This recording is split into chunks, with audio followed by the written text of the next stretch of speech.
should forsake thee, by thy grace I'll follow thee.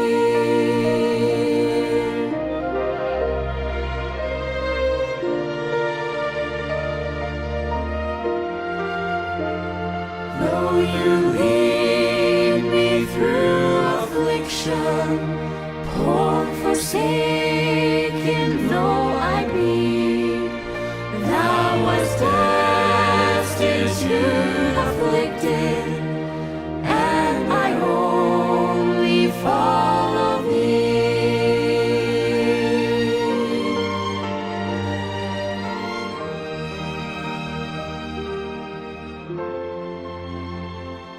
Though to Jordan's rolling billows, cold and deep, thou leadest me. Thou hast crossed the waves before me, and I still will follow thee. I will follow thee, my Savior. Thou didst shed thy blood for me, and though all men should forsake thee, by thy grace I'll follow thee.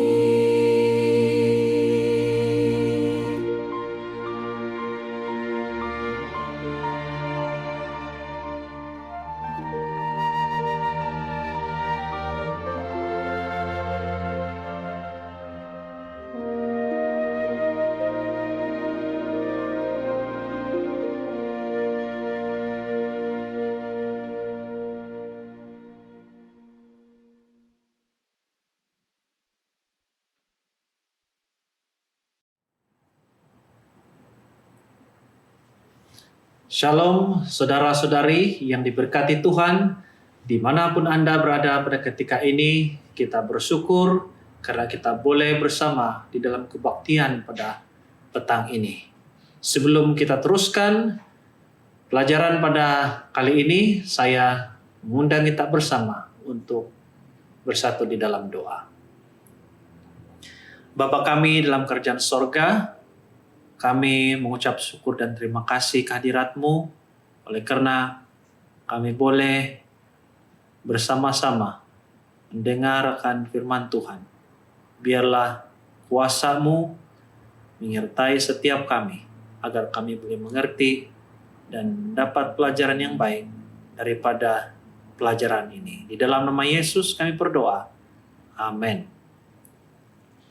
Saudara-saudari yang diberkati Tuhan, pelajaran yang lalu telah memberitahukan kita bagaimana seorang pemungut cukai yang dibenci dan ditolak oleh ramai orang dan telah diterima oleh Yesus pada waktu dia turun dari hati yang tinggi dan dia mendapat damai daripada Yesus.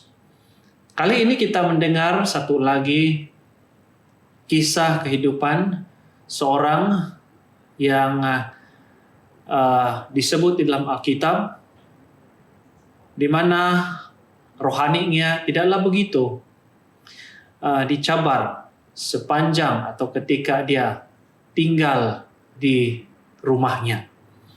Pengalaman rohaninya tidaklah begitu sukar dan mencabar. Dia tidak sepenuhnya tertarik dengan harta benda atau kekayaan keluarganya.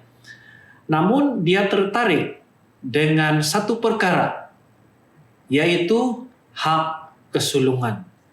Niatnya ingin bersekutu dengan Tuhan seperti Abraham. Dan kita berikan kredit ini kepada dia di dalam hal seperti ini.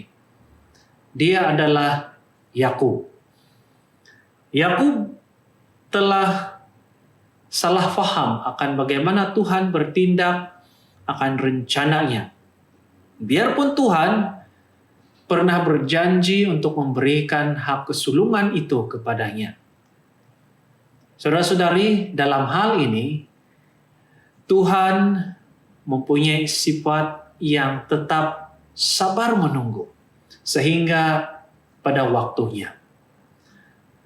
Jadi Tuhan menunggu sehingga saatnya tiba. Setelah Yakub benar lelah daripada melarikan diri daripada saudaranya Esau, dan hidupnya berasa bersalah, dan akhirnya dia beristirahat di satu tempat di mana di dalam pikirannya dia perlu untuk menolong Tuhan untuk memenuhi janjinya. Dia dan ibunya Rebeka mempunyai rencana yang sama pada asalnya, dan mereka telah melakukan rencana itu bersama. Kita tahu bagaimana Yakub mendapatkan hak kesulungan. Dia mendapat hak kesulungan itu melalui cara penipuan. Dan akibat daripada perbuatan kedua-dua mereka ini, Yakub tidak pernah lagi bertemu dengan ibunya. Kita mengetahui bahwa dia harus mengharungi padang belantara. Dia harus mengharungi segala cabaran selepas itu dengan persendirian. Dia dibelenggu dan dihantui dengan perasaan bersalah, dan jiwanya, emosinya, seluruh di dalam hidupnya dipenuhi dengan pergumulan hidup. Segala apa yang dia tanam, dia telah tuai.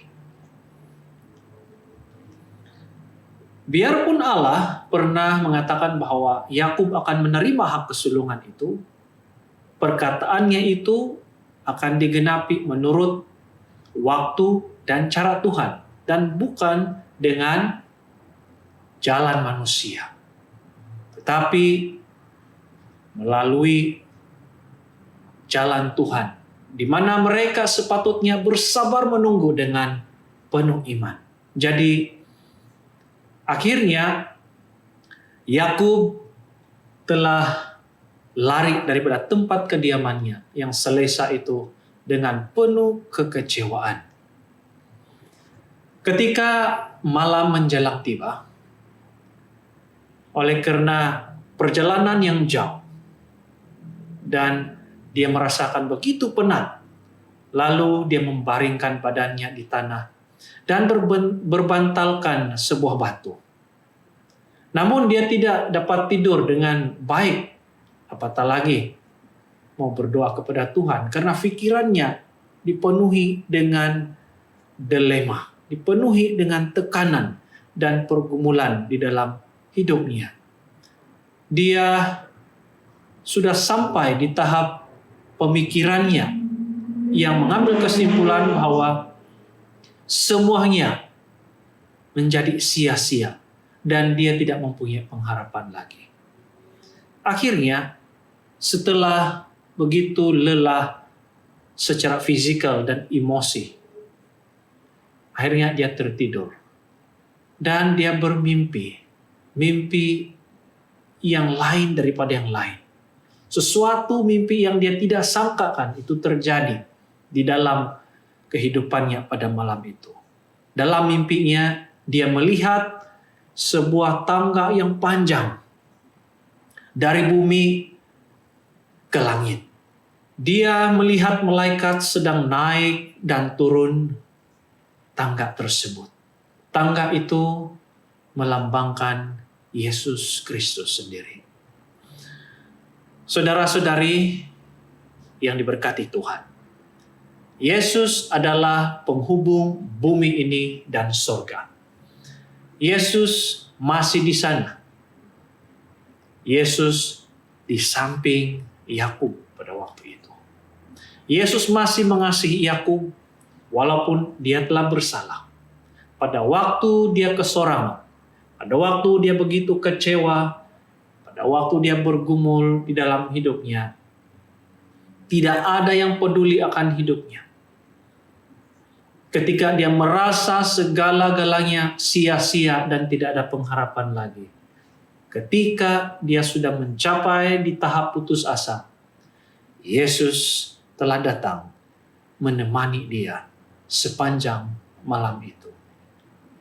Saudara-saudari yang dikasihi Tuhan, seperti mana Yesus selalu lakukan kepada Yakub, hal yang sama juga akan terjadi bila mana kita mau menerima kasih karunia yang Dia tawarkan kepada kita. Pada malam itu, Yakub telah diyakinkan dan diubah. Saudara-saudari, pengalaman ini juga, pengalaman diyakinkan dan diubah, akan menjadi bahagian dalam kehidupan kita apabila kita menerima tawaran kasih karunia daripada Yesus Kristus. Mari kita berdoa. Bapa kami dalam kerajaan sorga, kami mengucap syukur dan berterima kasih atas satu pengalaman yang kami dengar daripada Alkitab melalui Yakub, di mana pada waktu dia di dalam dilema kehidupannya, pada waktu dia sudah merasakan hidupnya tidak ada pengharapan, lalu dia menerima kasih karunia Tuhan. Dia telah diyakinkan dan hidupnya telah diubah. Hal yang sama akan kami terima pada waktu kami mau menerima kasih karunia yang Tuhan beri, tawarkan kepada kami. Terpujilah Engkau ya Tuhan.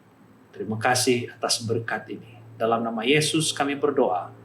Amin.